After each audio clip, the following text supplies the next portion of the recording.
Sagolsen numit kudingi numidam waram pung taruk taba matumda lepalitana sandok sadiba haksilga mari lainana ISTB na putok sadiba thorum ni hello doctor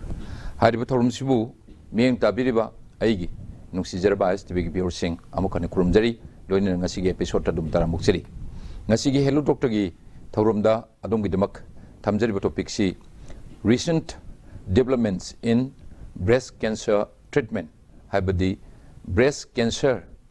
hariba laina sigi anouba laying pathapsing habasini recent developments in breast cancer treatment asigi thamjariba topic ni hariba topic si expert wena hoji ai khoi studio da lengsin mirab yamni kai khumna jariba Dr. Ayekpam Anil Meetei doctor gi qualification terms of sagi medical qualification si MS general surgery sigi matangda DRNB surgical oncology adugo hoji hojikna langol da leiriba sija hospital da sigi consultant wena surgical oncologist wena hoji thausi pubiri thawasi pangbiri doctor ngasi hello doctor tharum dileng birakpa am nungaije dum taram moksiri thank you thamjari ba topic si maruena nupi oi bisingi hoji yamna khogi alarming wediba masigi achoba challenge ma mayok naliba cancer natraga carcinoma sigi wafam se lakpa matamda adum aikhoi si singnaba akiba habisina mang thanaga leidiba sigi yam nungaitaba laina makhalamani aduna horen caller singna call tawirakpa matamda ngasigi thamjariba topic si recent developments in breast cancer treatment sigi matang sida yam hena related to the mari lainaba wahang sing khaktamak hangbira u haina aya hanbona noloksage aduga doctor na ngasi hangbirapka wahang kudimaki paukum si pine nabagi damak expert knowledge lengsin bidna lebire guest doctor wena hojik wahang sing si mathang mathang lakhachage do phone su yaringe ai caller singi maruena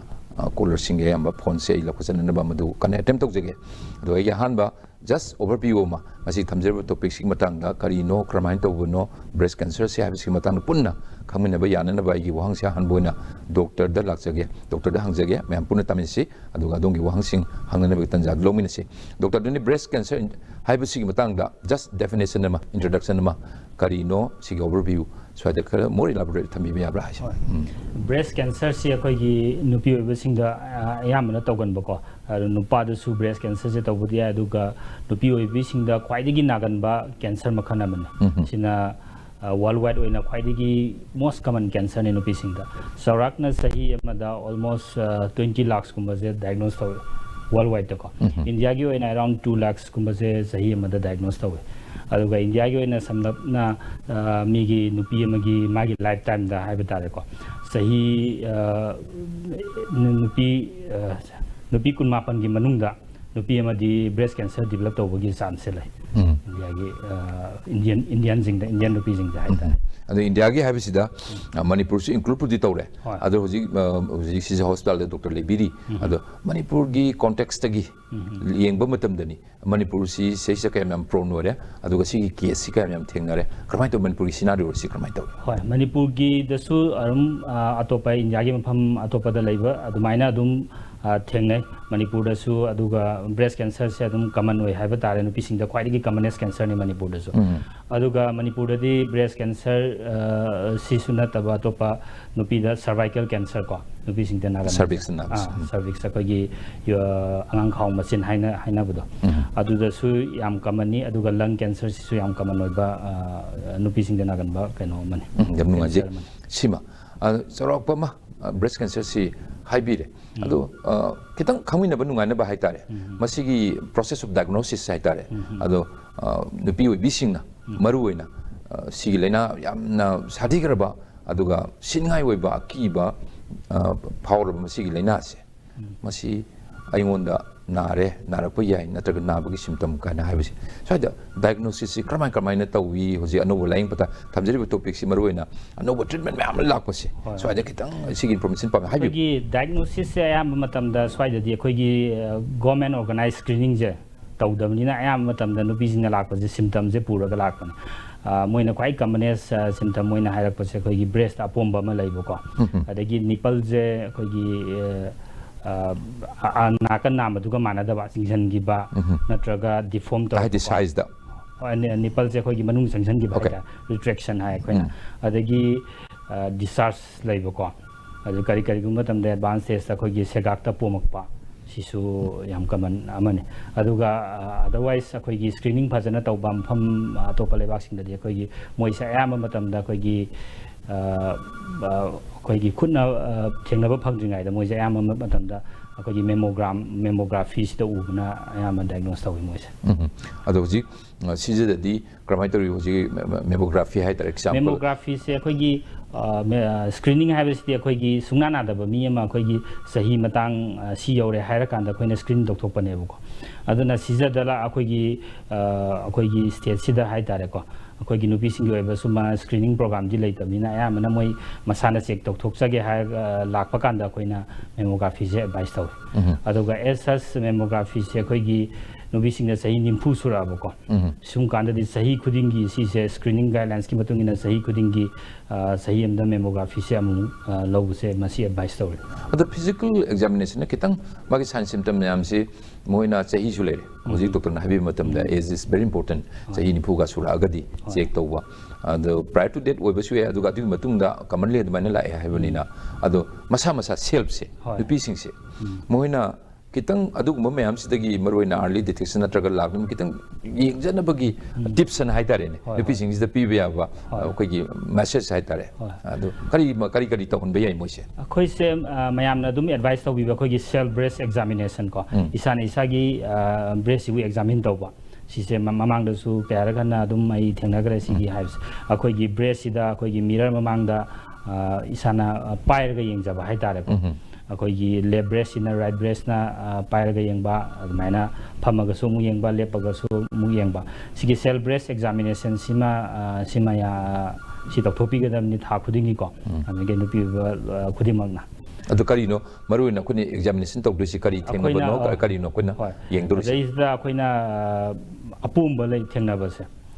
apumba ama thengna matam da kwai kamandi anaba singse mi isada tawse ayamana loi khange ba pomba ma lei se akhoi jungai re mi jungai re anaba jungai re ago moina singna sidi apomba sidi akhoi gi angang makho khom pitapagi si pombani khalaga leiba ko ayamana moina cancer se moi gi mind da sunga lakta ba se anything apomba se akhoi gi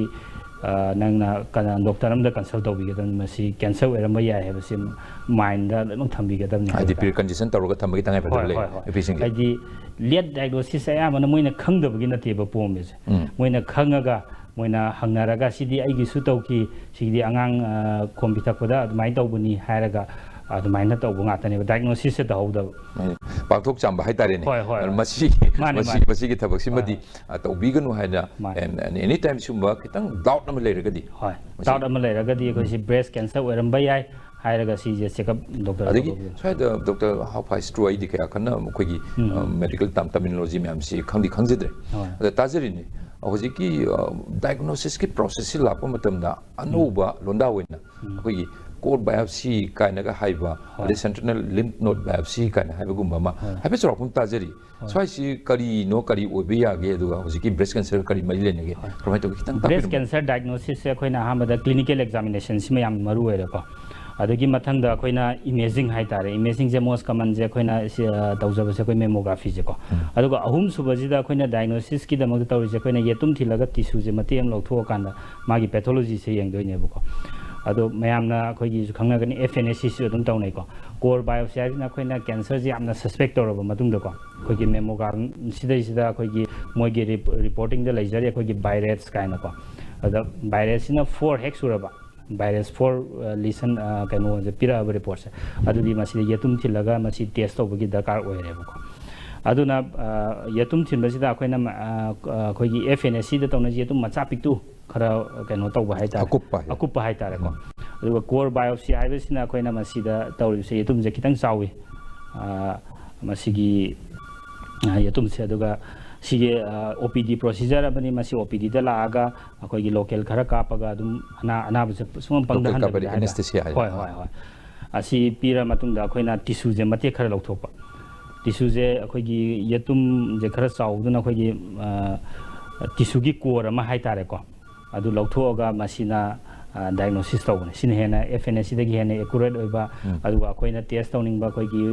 breast cancer-ꯒꯤ ꯃꯇꯥꯡꯗ ꯑꯩꯈꯣꯏꯅ ꯍꯧꯖꯤꯛꯇꯤ hormone receptor-ꯁꯦ ꯃꯁꯤ ꯌꯥꯎꯕ꯭ꯔꯥ ꯌꯥꯎꯗꯕ꯭ꯔꯥ ꯑꯗꯒꯤ HER2 ꯒꯥꯏꯅ ꯂꯩꯔꯤꯌꯦꯕꯀꯣ ꯃꯁꯤꯒꯤꯁꯦ express ꯇꯧꯕ꯭ꯔꯥ ꯇꯧꯗꯕ꯭ꯔꯥ ꯃꯁꯤꯅ treatment-ꯗ ꯌꯥꯝꯅ ꯀꯥꯟꯅꯕ ꯑꯅꯧꯕ ꯀꯩꯅꯣꯅꯦ ꯍꯥꯏꯇꯥꯔꯦ ꯑꯗꯣ ꯉꯁꯥꯏꯒꯤ sentinel ꯑꯩꯈꯣꯏꯒꯤ lymph node-ꯒꯤ ꯃꯇꯥꯡꯁꯤ sentinel lymph node-ꯁꯦ ꯑꯩ ꯈꯔ ꯇꯞꯅ ꯂꯥꯛꯆꯒꯦ ꯃꯁꯤ ꯀꯩꯅꯣ ꯌꯥꯝ ꯅꯨꯡꯉꯥꯏꯖꯩ ꯑꯗꯣ ꯆꯥꯎꯔꯥꯛꯄ ꯑꯃꯅꯤ ꯑꯗꯣ ꯚꯤꯌꯣꯔꯁꯤꯡꯒꯤ ꯃꯐꯝꯗꯤ ꯃꯔꯨꯑꯣꯏꯅ ꯁ꯭ꯄꯦꯁꯤꯌꯦꯜꯂꯤ ꯅꯨꯄꯤ ꯑꯣꯏꯕꯤꯁꯤꯡꯒꯤ ꯃꯐꯝꯗꯅꯤ ꯉꯁꯤ ꯑꯍꯥꯟꯕ ꯊꯝꯖꯔꯤꯕ ꯇꯣꯄꯤꯛꯁꯤ ꯃꯔꯤ ꯂꯩꯅꯅ ꯑꯩꯈꯣꯏ ꯔꯤꯁꯦꯟꯠ ꯗꯤꯕꯦꯂꯞꯃꯦꯟꯠꯁ ꯏꯟ ꯕ꯭ꯔꯦꯁ ꯀꯦꯟꯁꯔ ꯇ꯭ꯔꯤꯠꯃꯦꯟꯠ ꯑꯗꯣ ꯇ꯭ꯔꯤꯠꯃꯦꯟꯠꯁꯤ ꯍꯧꯖꯤꯛ ꯑꯩꯅꯁꯨ ꯑꯗꯨꯝ ꯍꯪꯖꯒꯅꯤ ꯃꯌꯥꯝꯁꯨ ꯍꯪꯕꯤꯔꯛꯄ ꯌꯥꯏ ꯁꯤꯁꯦ ꯍꯣꯁꯄꯤꯇꯥꯜꯗ ꯃꯔꯨꯑꯣꯏꯅ ꯑꯩꯈꯣꯏꯒꯤ ꯗꯤ ꯍꯣꯁꯄꯤꯇꯥꯜ ꯑꯅꯤ ꯖꯦꯅꯤꯝꯁ ꯔꯤꯝꯁꯁꯨ ꯂꯩꯔꯦ ꯑꯗꯒꯤ ꯀꯦꯟꯁꯔꯒꯤ ꯍꯣꯁꯄꯤꯇꯥꯜ ꯚꯦꯔꯤ ꯔꯤꯁꯦꯟꯠꯂꯤ ꯃꯅꯤꯄꯨꯔꯗ ꯁ꯭ꯇꯦꯁꯟ ꯑꯣꯏꯕ ꯀꯦꯟꯁꯔ ꯍꯣꯁꯄꯤꯇꯥꯜꯁꯤ ꯃꯇꯥꯡꯁꯤꯗ ꯃꯔꯛ ꯊꯠꯅ ꯀꯩꯅꯣꯝꯇ ꯍꯥꯏꯖꯕ ꯑꯩꯈꯣꯏꯒꯤ ꯍꯧꯖꯤꯛ PET CT-ꯅ ꯍꯧꯖꯤꯛ ꯃꯌꯥꯝꯅꯁꯨ ꯇꯥꯕꯤꯔꯝꯒꯅꯤ PET CT ꯍꯥꯏꯕ ꯑꯩꯈꯣꯏꯒꯤ ꯗꯥꯏꯒꯅꯣꯁꯤꯁꯀꯤ ꯁꯤꯁꯨ ꯃꯈꯜ ꯑꯃꯅꯤ ꯍꯥꯏꯇꯥꯔꯦ ꯁ꯭ꯇꯦꯖꯤꯡꯒꯤ ꯀꯣꯃꯦꯟꯂꯤ ꯑꯩꯈꯣꯏꯅ ꯕ꯭ꯔꯦꯁ ꯀꯦꯟꯁꯔꯁꯦ ꯗꯥꯏꯒꯅꯣꯁ ꯇꯧꯔꯕ ꯃꯇꯨꯡꯗ ꯑꯇꯣꯞꯄ ꯕꯣꯗꯤꯗ ꯁꯟꯗꯣꯛꯈꯤꯕ꯭ꯔꯥ ꯀꯥꯏꯅ ꯌꯦꯡꯅꯕꯀꯣ ꯑꯗꯨꯒ ꯃꯁꯤꯒꯤ PET CT-ꯁꯦ ꯑꯩꯈꯣꯏꯒꯤ ꯀꯦꯟꯁꯔ ꯗꯥꯏꯒꯅꯣꯁ ꯇꯧꯕ ꯃꯤ ꯈꯨꯗꯤꯡꯃꯛꯇ PET CT-ꯒꯤ ꯗꯔꯀꯥꯔ ꯂꯩꯇꯦ ꯃꯁꯤꯁꯦ ꯔꯦꯗꯤꯌꯦꯁꯟꯁꯨ ꯌꯥꯝꯅ exposure ꯋꯥꯡꯉꯤꯀꯣ ꯑꯩꯈꯣꯏꯒꯤ PET CT ꯑꯃ ꯂꯧꯕ ꯃꯇꯝꯗ ꯑꯩꯈꯣꯏꯒꯤ ꯔꯦꯗꯤꯌꯦꯁꯟ exposure chest x-ray-ꯁꯦ 1,600 ꯃꯨꯛꯀꯣ ꯁꯤꯒꯤ exposure-ꯁꯦ ꯑꯗꯨꯃꯥꯏꯅ ꯂꯩ ꯑꯗꯨꯅ every case-ꯇ PET CT ꯂꯧꯕꯒꯤ ꯗꯔꯀꯥꯔ ꯇꯥꯗꯦ ꯑꯗꯨꯒ ꯑꯩꯈꯣꯏꯅ ꯗꯣꯛꯇꯔꯅ ꯑꯦꯗꯚꯥꯏꯁ ꯑꯩꯈꯣꯏꯅ ꯌꯥꯝꯅ ꯑꯦꯗꯚꯥꯟꯁ ꯑꯣꯏꯕꯀꯣ ꯑꯩꯈꯣꯏꯒꯤ ꯀꯩꯅꯣ ꯁꯦꯒꯥꯛꯇꯒ ꯃꯤꯒ ꯀꯥꯔꯛꯄ ꯑꯗꯨꯒꯨꯝꯕ ꯃꯇꯝꯗꯗꯤ ꯑꯩꯈꯣꯏꯒꯤ ꯀꯦꯟꯁꯔꯁꯤꯅ ꯑꯇꯣꯞꯄ ꯃꯐꯝꯗ ꯁꯟꯗꯣꯛꯈꯤꯕꯒꯤ ꯆꯥꯟꯁ ꯌꯥꯝ ꯋꯥꯡꯅ ꯂꯩꯌꯦꯕꯀꯣ ꯑꯗꯨꯝ ꯀꯥꯟꯗ ꯑꯩꯈꯣꯏꯅ PET CT-ꯁꯤꯁꯨ ꯑꯦꯗꯚꯥꯏꯁ ꯇꯧꯖꯩ ꯑꯗꯣ ꯍꯥꯏꯕꯤꯔꯤꯕ ꯍꯧꯖꯤꯛꯀꯤ ꯑꯩꯈꯣꯏꯒꯤ ꯗꯥꯏꯒꯅꯣꯁꯤꯁꯀꯤ ꯄ꯭ꯔꯣꯁꯦꯁ ꯃꯌꯥꯝꯁꯤ ꯇꯧꯅꯅꯕꯒꯤ ꯏꯟꯐ꯭ꯔꯥ ꯑꯦꯛꯁꯦꯁꯦꯁ ꯍꯥꯏꯒꯗ꯭ꯔꯥ ꯃꯁꯤ ꯃꯔꯨꯑꯣꯏꯅ ꯁꯤꯖꯗ ꯑꯩ ꯀꯟꯁꯔꯟ ꯑꯣꯏꯖꯒꯦꯕ ꯁꯤꯖꯗ ꯍꯧꯖꯤꯛ ꯇꯧꯔꯤꯕ ꯑꯩꯈꯣꯏꯒꯤ ꯗꯥꯏꯒꯅꯣꯁ ꯇꯧꯕ ꯑꯩꯈꯣꯏ ꯃꯌꯥꯝꯁꯦ ꯑꯦꯛꯖꯥꯃꯤꯟ ꯇꯧꯔꯤꯕ ꯃꯌꯥꯝꯁꯦ ꯀꯔꯤ ꯀꯔꯤ ꯐꯦꯁꯤꯂꯤꯇꯤ ꯑꯟꯗꯔ ꯋꯥꯟ ꯔꯨꯐ ꯀꯔꯤ ꯀꯔꯤ ꯐꯦꯁꯤꯂꯤꯇꯤꯗꯤ ꯂꯩꯔꯦ ꯑꯟꯗꯔ ꯋꯥꯟ ꯔꯨꯐꯇ ꯂꯩꯕꯁꯦ ꯑꯩꯈꯣꯏꯒꯤ ꯃꯦꯃꯣꯒ꯭ꯔꯥꯝ ꯂꯩꯔꯦꯀꯣ ꯑꯜꯇ꯭ꯔꯥꯁꯥꯎꯟꯁꯨ ꯑꯩꯈꯣꯏꯒꯤ ꯕ꯭ꯔꯦꯁꯇ ꯑꯜꯇ꯭ꯔꯥꯁꯥꯎꯟꯁꯤꯁꯨ ꯑꯗꯨꯝ ꯁꯤꯖꯤꯟꯅꯕ ꯃꯣꯗꯦꯂꯤꯇꯤ ꯑꯃꯅꯤꯀꯣ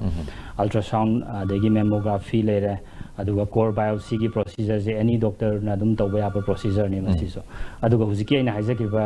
PET CT-ꯁꯦ ꯁꯤꯗꯤ ꯁꯤꯖꯗꯗꯤ ꯂꯩꯇ꯭ꯔꯤ ꯑꯗꯨꯕꯨ ꯁ꯭ꯇꯦꯠꯇ ꯑꯩꯈꯣꯏꯒꯤ PET CT ꯑꯗꯨꯝ ꯐꯪꯉꯦ ꯍꯧꯖꯤꯛ ꯍꯥꯏꯗꯤ ꯃꯅꯤꯄꯨꯔ ꯁ꯭ꯇꯦꯠꯀꯤ ꯑꯣꯏꯅ ꯍꯣꯁꯄꯤꯇꯥꯜ ꯑꯅꯤꯁꯤꯗ ꯌꯥꯝ ꯅꯨꯡꯉꯥꯏꯖꯩ ꯗꯣꯛꯇꯔ ꯁꯤꯃ ꯑꯗꯨ ꯑꯍꯥꯟꯕ ꯑꯩꯈꯣꯏꯒꯤ ꯈꯤꯇꯪ ꯉꯁꯤꯒꯤ ꯊꯝꯖꯔꯤꯕ ꯇꯣꯄꯤꯛꯁꯤꯒꯤ ꯑꯩꯈꯣꯏꯒꯤ ꯃꯤꯠ ꯅꯥꯀꯣꯡ ꯑꯣꯏꯖꯅꯕ ꯗꯣꯛꯇꯔꯒꯤ ꯃꯐꯝꯗꯒꯤ ꯈꯪꯖꯅꯤꯡꯕ ꯑꯦꯔꯤꯌꯥꯁꯤꯡꯗꯨ ꯋꯥꯍꯪ ꯑꯣꯏꯅ ꯍꯪꯖꯔꯒꯅꯤ ꯑꯩꯒꯤ ꯚꯤꯌꯣꯔꯁꯤꯡꯒꯤ ꯕꯤꯍꯥꯞꯇꯒꯤ ꯗꯣꯛꯇꯔꯅ ꯌꯥꯝ ꯐꯖꯅ ꯇꯥꯛꯄꯤꯔꯦ ꯁꯤꯒꯤ ꯅꯣꯂꯦꯖꯁꯤ ꯐꯖꯅ ꯑꯩꯈꯣꯏꯗ ꯍꯧꯖꯤꯛ ꯂꯩꯔꯕꯅꯤꯅ ꯑꯩ ꯉꯁꯤꯒꯤ ꯍꯦꯜꯂꯣ ꯗꯣꯛꯇꯔꯒꯤ ꯊꯧꯔꯝꯁꯤꯗ ꯀꯣꯜ ꯇꯧꯕꯤꯔꯛꯏꯕ ꯄꯨꯝꯅꯃꯛ ꯑꯩꯒꯤ ꯅꯨꯡꯁꯤꯖꯔꯕ ꯚꯤꯌꯣꯔꯁꯤꯡ ꯍꯧꯖꯤꯛ ꯏꯁꯥꯒꯤ ꯀꯣꯜꯁꯦ ꯑꯩꯅ ꯇꯥꯟꯖꯥ ꯑꯁꯤ ꯂꯧꯕꯤꯔꯣ ꯑꯗꯨꯅ ꯐꯪꯅꯅꯕꯁꯨ ꯁꯣꯏꯗꯅ ꯐꯪꯕꯁꯨ ꯑꯣꯏꯕꯤꯔꯣ ꯑꯗꯨꯃꯥꯏꯅ ꯍꯥꯏꯖꯒꯦ ꯑꯗꯣ ꯋꯥꯍꯪꯁꯤ ꯃꯊꯪ ꯃꯊꯪ ꯗꯣꯛꯇꯔꯗ ꯍꯪꯕꯤꯔꯣ ꯑꯩꯒꯤ ꯑꯍꯥꯟꯕ ꯔꯥꯎꯟꯒꯤ ꯑꯍꯥꯟꯕ ꯀꯣꯜ ꯂꯧꯈꯠꯆꯔꯤ ꯌꯦꯁ ꯐꯣꯟꯁꯤ ꯂꯥꯛꯑꯦ hello Hello, good evening, sir. Good evening ꯏꯁꯥꯒꯤ ꯃꯤꯡ ꯂꯩꯐꯝ ꯇꯥꯛꯄꯤꯌꯨ ꯑꯗꯨꯒ ꯗꯣꯛꯇꯔ ꯂꯦꯡꯁꯤꯟꯗꯅ ꯂꯩꯕꯤꯔꯦ ꯑꯗꯣꯝꯒꯤ ꯀꯔꯤ ꯋꯥꯍꯪ ꯍꯪꯕꯤꯒꯅꯤ ꯑꯗꯨꯁꯨ ꯇꯥꯛꯄꯤꯌꯨ Sir, I told you, Sunita, ꯈꯨꯔꯥꯡꯂꯣꯝꯗꯒꯤ ꯁꯨꯅꯤꯇꯥ ꯃꯦꯗꯥꯝ ꯁꯨꯅꯤꯇꯥ ꯍꯥꯏꯕꯤꯌꯨ ꯀꯔꯤ ꯋꯥꯍꯪ ꯍꯪꯕꯤꯒꯅꯤ ꯗꯣꯛꯇꯔꯗ ꯉꯁꯤꯒꯤ ꯇꯣꯄꯤꯛ ꯈꯪꯕꯤꯔꯕꯅꯤꯅ ꯇꯥꯛꯄꯤꯌꯨ Sir, I doctor Kanjaningje. ꯑꯩꯈꯣꯏꯒꯤ ꯕ꯭ꯂꯗ ꯀꯦꯟꯁꯔ ꯍꯥꯏꯔꯒ ꯑꯩꯈꯣꯏ ꯅꯨꯄꯤꯒꯤ ꯑꯩꯈꯣꯏꯒꯤ ꯑꯉꯥꯡ ꯈꯥꯎ ꯃꯆꯤꯟꯒꯤ ꯀꯦꯟꯁꯔꯅ ꯉꯁꯥꯏ ꯗꯣꯛꯇꯔꯅ ꯍꯥꯏꯕꯤꯈꯤꯕꯗꯣ ꯑꯗꯣ ꯑꯩꯈꯣꯏ ꯃꯁꯤ ꯅꯨꯄꯤꯒꯤꯗ ꯑꯩꯈꯣꯏ ꯑꯉꯥꯡ ꯈꯥꯎ ꯃꯆꯤꯟꯁꯤꯅ ꯅꯥꯔꯛꯑꯒꯗꯤ ꯑꯩꯈꯣꯏ ꯏꯁꯥꯗ ꯀꯔꯤ ꯁꯤꯝꯇꯣꯝ ꯂꯥꯛꯄꯒꯦꯅ ꯁꯤꯝꯇꯪꯁꯨ ꯇꯥꯛꯄꯤꯔꯝꯃꯣ ꯑꯗꯨꯒ ꯑꯃꯅ ꯑꯩꯈꯣꯏꯒꯤ ꯑꯉꯥꯡꯁꯦ ꯄꯣꯛꯑꯕ ꯃꯇꯨꯡꯗ ꯃꯃꯥꯒꯤꯁꯦ ꯁꯪꯒꯣꯝꯁꯦ ꯊꯛꯄꯗꯒꯤ ꯍꯪꯀꯠꯈꯤꯕ ꯍꯥꯏꯇꯥꯔꯦ ꯁꯥꯔ ꯍꯪꯀꯠꯈꯤꯕꯁꯤꯅ ꯑꯩꯈꯣꯏꯒꯤ ꯍꯌꯦꯡ ꯃꯃꯥꯁꯤꯗ ꯑꯩꯈꯣꯏ ꯕ꯭ꯂꯗ ꯀꯦꯟꯁꯔꯒꯤ ꯑꯅꯥꯕ ꯑꯣꯏꯔꯛꯄ ꯌꯥꯕꯒꯤ ꯁꯤꯝꯇꯣꯝ ꯂꯩꯕ꯭ꯔꯥꯅ ꯁꯤꯝꯇꯪꯒ ꯇꯥꯛꯄꯤꯔꯝꯃꯣ ꯁꯥꯔ ꯌꯥꯝ ꯅꯨꯡꯉꯥꯏꯖꯩ ꯋꯥꯍꯪꯁꯦ ꯑꯃꯗꯤ ꯌꯥꯝ ꯔꯤꯂꯦꯇꯦꯗ ꯑꯣꯏꯔꯦ ꯇꯁꯦꯡꯕꯗꯤ ꯊꯝꯖꯔꯤꯕꯁꯤ ꯕ꯭ꯔꯦꯁ ꯀꯦꯟꯁꯔ ꯍꯥꯏꯕꯅꯤ ꯑꯗꯨꯒ ꯍꯧꯖꯤꯛ ꯃꯦꯗꯥꯝ ꯁꯨꯅꯤꯇꯥꯅ ꯇꯥꯛꯄꯤꯔꯤꯗꯣ ꯑꯗꯨ ꯁ꯭ꯋꯥꯏꯗ ꯑꯗꯨꯝ ꯑꯩ ꯑꯦꯛꯖꯦꯛꯂꯤ ꯑꯗꯣ ꯑꯩ ꯀꯩꯅꯣꯁꯤ ꯇꯥꯝꯁꯦ ꯑꯗꯨꯝ ꯑꯩ ꯂꯧꯁꯤꯟꯖꯔꯦ ꯕ꯭ꯔꯦꯁ ꯀꯦꯟꯁꯔ ꯑꯗꯨꯅ ꯍꯧꯖꯤꯛ ꯍꯥꯏꯕꯤꯔꯛꯄ ꯃꯇꯝꯗꯗꯤ ꯑꯦꯛꯁꯄ꯭ꯂꯦꯅꯦꯁꯟ ꯇꯧꯕꯤꯔꯛꯄ ꯃꯇꯝꯗꯗꯤ ꯐꯖꯅ ꯍꯥꯏꯕꯤꯔꯦ ꯑꯗꯨꯅ ꯑꯉꯥꯡꯒꯤ ꯑꯩꯈꯣꯏꯒꯤ ꯈꯣꯝꯂꯥꯡ ꯏꯟꯕꯤꯕ ꯃꯇꯝ ꯑꯗꯨ ꯁꯤꯒꯤꯁꯤꯗ ꯑꯩꯈꯣꯏꯒꯤ ꯍꯪꯒꯠꯈꯤꯕ ꯍꯥꯏꯇꯥꯔꯦ ꯁꯤꯅ ꯍꯌꯦꯡ ꯀꯝꯄ꯭ꯂꯤꯀꯦꯁꯟꯁ ꯂꯥꯛꯑꯒ ꯀꯦꯟꯁꯔ ꯑꯣꯏꯔꯛꯄ ꯌꯥꯕꯒꯤ ꯆꯤꯡꯅꯅꯤꯡꯉꯥꯏ ꯑꯣꯏꯕ ꯃꯔꯝ ꯂꯩꯕ꯭ꯔꯥ ꯍꯥꯏꯕꯁꯦ ꯑꯁꯤꯃ ꯁꯤꯁꯦ ꯑꯉꯥꯡ ꯌꯥꯝ ꯀꯃꯟ ꯀꯩꯅꯣꯅꯤ ꯑꯩꯈꯣꯏꯒꯤ ꯑꯉꯥꯡꯒꯤ ꯃꯌꯥꯝꯗ ꯈꯣꯝ ꯍꯪꯒꯠꯈꯤꯕ ꯍꯥꯏꯕꯗꯣ ꯑꯩꯈꯣꯏꯒꯤ ꯑꯗꯨꯒꯤ ꯃꯇꯨꯡꯗ ꯑꯩꯈꯣꯏꯒꯤ ꯏꯟꯐꯦꯛꯁꯟ ꯇꯧꯔ ꯃꯇꯨꯡꯗ ꯑꯩꯈꯣꯏꯒꯤ ꯑꯦꯞꯁꯦꯁ ꯕ꯭ꯔꯦꯁꯇ ꯑꯩꯈꯣꯏꯒꯤ ꯅꯥꯏꯒ ꯆꯥꯔꯛꯇꯣꯏꯅꯦꯕꯀꯣ ꯃꯁꯤꯅ ꯇꯣꯉꯥꯟꯕ ꯀꯩꯅꯣ ꯑꯃꯅꯤ ꯑꯗꯨꯒ ꯁꯤꯗꯒꯤ ꯕ꯭ꯔꯦꯁ ꯀꯦꯟꯁꯔ ꯑꯣꯟꯕꯃꯛꯇꯤ ꯑꯣꯟꯗꯦ ꯁꯤꯃ ꯂꯩꯔꯦ ꯑꯗꯒꯤ ꯑꯃꯅ ꯑꯦꯗꯤꯁꯅꯦꯜ ꯑꯣꯏꯅ ꯅꯨꯄꯤꯒꯤ ꯃꯔꯤ ꯂꯩꯅ ꯗꯣꯛꯇꯔꯁꯨ ꯉꯁꯥꯏ ꯄꯟꯕꯤꯕꯗꯣ ꯑꯗꯨꯅ ꯑꯉꯥꯡ ꯈꯥꯎ ꯃꯆꯤꯟꯒꯤ ꯁꯔꯚꯤꯛꯁꯇ ꯅꯥꯕꯒꯤ ꯁꯔꯚꯤꯁꯀꯤ ꯀꯦꯟꯁꯔꯁꯦ ꯃꯁꯤ ꯁ꯭ꯋꯥꯏꯗꯁꯨ ꯈꯤꯇꯪ ꯄꯟꯕꯤꯔꯝꯃꯣꯅ ꯀꯔꯝꯍꯥꯏꯅ ꯇꯧꯒꯅꯤ ꯃꯗꯨꯒꯤ ꯂꯥꯏꯌꯦꯡ ꯄꯊꯥꯕꯗꯨꯒ ꯀꯔꯝꯍꯥꯏꯅ ꯇꯧꯒꯅꯤ ꯑꯩꯈꯣꯏꯒꯤ ꯁꯔꯚꯤꯁ ꯀꯦꯟꯁꯔꯁꯦ ꯑꯩꯈꯣꯏꯒꯤ ꯁꯥꯏꯂꯦꯟ ꯁꯤꯝꯇꯝ ꯑꯣꯏꯅ ꯍꯥꯏꯖꯔꯒꯦꯀꯣ ꯉꯁꯤꯒꯤ ꯉꯁꯥꯏꯁꯨ ꯍꯪꯕꯤꯔꯦ ꯈꯨꯗꯝꯗꯨ ꯀꯔꯝ ꯀꯔꯝꯕꯅ ꯁꯔꯚꯤꯁ ꯀꯦꯟꯁꯔ ꯑꯣꯏꯕ ꯌꯥꯒꯦ ꯑꯩꯈꯣꯏꯒꯤ ꯐꯠꯇꯕ ꯆꯠꯄ ꯀꯣ ꯃꯅꯝ ꯅꯝꯊꯤꯕ ꯑꯗꯒꯤ ꯀꯔꯤꯒꯨꯝꯕ ꯈꯔ ꯑꯩꯈꯣꯏꯒꯤ ꯍꯛꯆꯥꯡꯒꯤ ꯀꯩꯅꯣꯗꯒꯤ ꯊꯣꯛꯂꯛꯑꯒ ꯂꯩꯕꯀꯣ ꯑꯗꯨꯒ ꯒ꯭ꯔꯣꯠ ꯍꯥꯏꯇꯥꯔꯦꯀꯣ ꯑꯩꯈꯣꯏꯒꯤ ꯑꯄꯣꯝꯕ ꯑꯃ ꯂꯩꯕ ꯑꯗꯒꯤ ꯁꯤꯒꯤ ꯃꯌꯥꯝꯁꯦ ꯑꯩꯈꯣꯏꯒꯤ ꯕ꯭ꯔꯦꯁ ꯀꯦꯟꯁꯔ ꯀꯩꯅꯣ ꯁꯔꯚꯥꯏꯀꯦꯜ ꯀꯦꯟꯁꯔ ꯑꯣꯏꯕ ꯌꯥꯏ ꯃꯁꯤ ꯃꯌꯥꯝꯁꯦ ꯂꯩ ꯇꯥꯔꯗꯤ ꯑꯩꯈꯣꯏꯒꯤ ꯗꯣꯛꯇꯔ ꯑꯃꯗ ꯆꯦꯛꯑꯞ ꯇꯧꯊꯣꯛꯄꯤꯒꯗꯕꯅꯤ ꯌꯥꯝ ꯅꯨꯡꯉꯥꯏꯖꯩ ꯃꯦꯗꯥꯝ ꯁꯨꯅꯤꯇꯥ ꯈꯨꯔꯥꯏ ꯑꯉꯣꯝꯗꯒꯤꯅꯤ ꯉꯁꯤꯒꯤ ꯍꯦꯜꯂꯣ ꯗꯣꯛꯇꯔꯒꯤ ꯊꯧꯔꯝꯁꯤꯒꯤ ꯑꯍꯥꯟꯕ ꯀꯣꯂꯔꯅꯤ ꯑꯗꯣꯝꯅ ꯍꯪꯕꯤꯔꯛꯄ ꯋꯥꯍꯪ ꯑꯅꯤꯅꯤ ꯑꯅꯤꯃꯛꯀꯤ ꯄꯥꯎꯈꯨꯝꯁꯤ ꯗꯣꯛꯇꯔꯅ ꯊꯝꯕꯤꯔꯕ ꯃꯇꯨꯡꯗ ꯑꯅꯤꯁꯨꯕ ꯀꯣꯂꯔꯁꯤ ꯀꯅꯥꯅꯣ ꯑꯝꯇ ꯈꯪꯖꯅꯕꯒꯤ ꯇꯥꯟꯖꯥꯗꯨ ꯂꯧꯖꯒꯦ ꯐꯣꯟ ꯂꯧꯖꯔꯤ ꯍꯜꯂꯣ ꯇꯥꯖꯔꯦ ꯍꯥꯏꯕꯤꯌꯨ ꯏꯁꯥꯒꯤ ꯃꯤꯡ ꯂꯩꯐꯝ ꯑꯃꯇꯪ ꯍꯥꯟꯅ ꯈꯪꯖꯒꯦ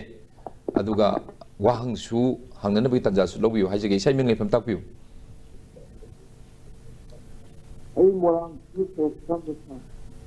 ꯁꯔꯠ ꯁꯔꯃ ꯔꯥꯡꯀꯝꯄꯨꯔꯗꯒꯤ ꯑꯩꯈꯣꯏꯒꯤ ꯇꯣꯏꯅ ꯍꯦꯜꯂꯣ ꯗꯣꯛꯇꯔꯒꯤ ꯊꯧꯔꯝꯗ ꯁꯔꯨꯛ ꯌꯥꯕꯤꯕ ꯑꯩꯈꯣꯏꯒꯤ ꯌꯥꯝ ꯀꯨꯏꯔꯕ ꯂꯣꯏꯅꯖꯔꯛꯄ ꯀꯣꯂꯔꯅꯤ ꯑꯩꯒ ꯁꯔꯠ ꯍꯥꯏꯕꯤꯌꯨ ꯀꯔꯤ ꯋꯥꯍꯪ ꯍꯪꯕꯤꯒꯅꯤ ꯗꯣꯛꯇꯔꯗ ꯑꯁꯤꯒꯤ ꯇꯣꯄꯤꯛꯁꯦ ꯃꯔꯤ ꯂꯩꯅꯕ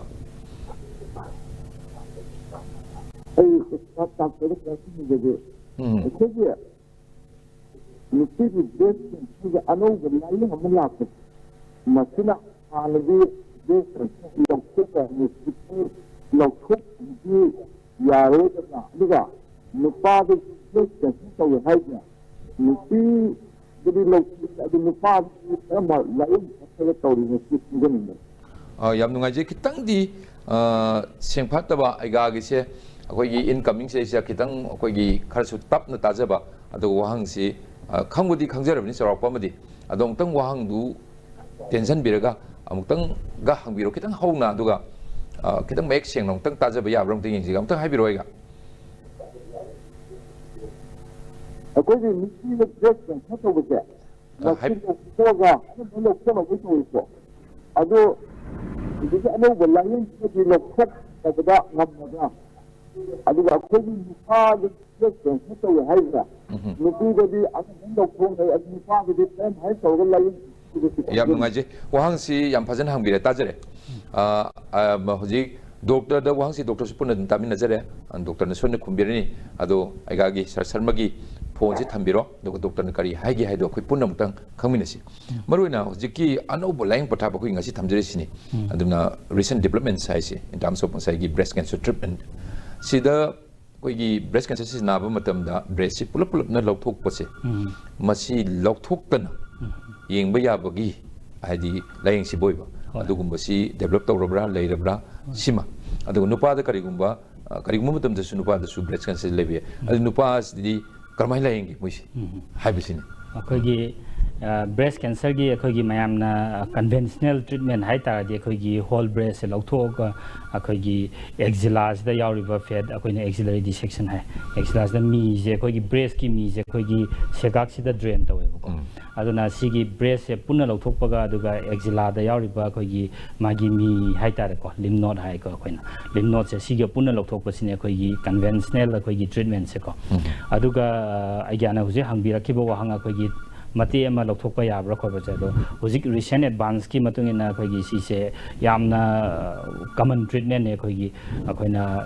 breast surgery se akoin tawdringa da chemotherapy ga piraga ko aduga breast mati amtang lokthokpa karigumba sumaina akogi breast mati amtang lokthokpa je karigumba size akogi cancer gi size tuna pick adi ko akogi sisu adum tongnai aduga sumaina akogi breast mati amtang lokthok akoina mu reconstruction tawba chi hai ko akoina plastic surgery gi mati lawba yai aduga akoina flap mayam sinaraga reconstruction dum tawi aduga patient sigi akogi sumaina reconstruct akogi breast punna lokthok taba treatment sida akogi radiation je akogi mayai se si 100% patient da akogi piye ko aduna in case akogi breast se punna lokthok ta de 100% hujiki patient se akogi radiation je pi gane augmentation sidi tasina yare haidui yare yam nungai je aduna hujik aigan hangbi ko wahang duni anna sim yare adu nupa gi si नुपादसु why not kariguma tum doctor na habi nupa na in khale adu tasingna brace si pura magi kano si structure si pura form si nupi dong na nupa de leben na te adu moi gi laing sina kariguma na in khanda kamai taw si se nupa ga nupi ga se almost manai akhoi gi nupa da na akhoi gi brace se akhoi gi pick pani na hai tare ko akhoi gi tabak se na moi se amna early wena su diagnosis dum tawi ko aduga kariguma tam da man ka mayam na ju singna da akhoi nupa du breast cancer na bra ga na thamjalaga let lak su yawi yamna common mo bidina te adu nupa da sunai aduga treatment se almost mane aga nupi ga akhoi gi breast akhoi gi tabaki keno se phet sing lok thok akhoi gi exla ga treatment si ju samane hai ta yam nunga ji hari ba akhoi gi ai ga na hambir po hang ani gi pakum thamjar matung na mathangi call se mulok che on suba caller ni tang khangna na bagi kari wa hang no hai du khangje na mitan ja lok jege phone lok chari hello hello doctor hello doctor gi thorom ni caller gi mingal pham gam tang hana khangje ai ko ba mo le kai de gi hai bi ming di guru me ithoi bi ko we guru mayum ji ithoi bi ai wa ithoi bi gi wa hang se ong tapi ithoi bi wa ba ki de ki de ji ta akai apom ba me le bhai ta re ji je akai gi angang ko ba ko ba de dum na ba dum adagi na tan na ba je ho ba tension ki tang le bi ya ta ba adagi yamna akai yeng bi ai yong jung jao da doctor jung jao yeng da re ko mamang da da hiu ki mamang da anda so phatta ba da ida guri ta zo to ho bi ji han ba ho ki 2010 adai da ho ki ne ba tapio ado hojik che so phatta ba da adum na bi dum ho ba nai tan da adu kai site karam no yet oidura narise apom malaysia het center ne mai center da sahi kya ithoi bigi sahi doctor dum hangi be ithoi bi sahi siam tang habi doctor hangi ba sahi jong tai bi sahi kya mu su ai sahi handa kuncha hajare sahi kuncha dei yung kai supan bi de angang lei hai ma gi se gi amna yare ai khumja khonji thambi roi thubi ado doctor dagi akoi ong ta mina sikoi sai nungai ta bam kari goi bi tapi doctor ai se ma gi se amna sahi tara muk sure hai ko mana na ko se akhoi gi breast so akhoi gi any apom ba se akhoi gi breast cancer din atre ko aduga mai ai wai de sai hoi akhoi gi nipple maya adai da male mana hai se akhoi gi breast so akhoi gi fibrosing adenosis ka ba akhoi gi aduma mayam ama su like aduga ma gi sinus symptom mana hajar ko mutung infection da buje akhoi gi breast dagi akhoi gi angang gi khom tholo phangi sigi dak si daga infection da buje mastitis sugumba oram gadra na sing nei aduna doctor amada salaga am intopi be ma ji doctor imjau da hani yeng hidak sai phatte hai bam yauri ba aduna di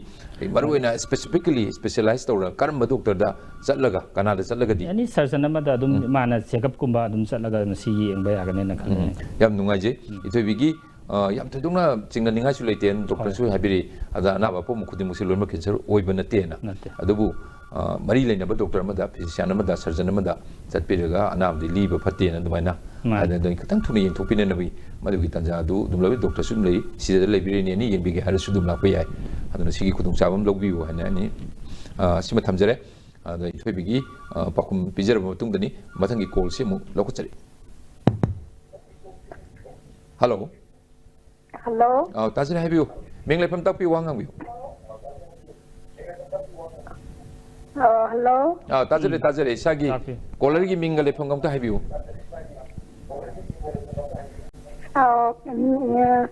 ming khanimam sumolata adagi leifam na krai dino pam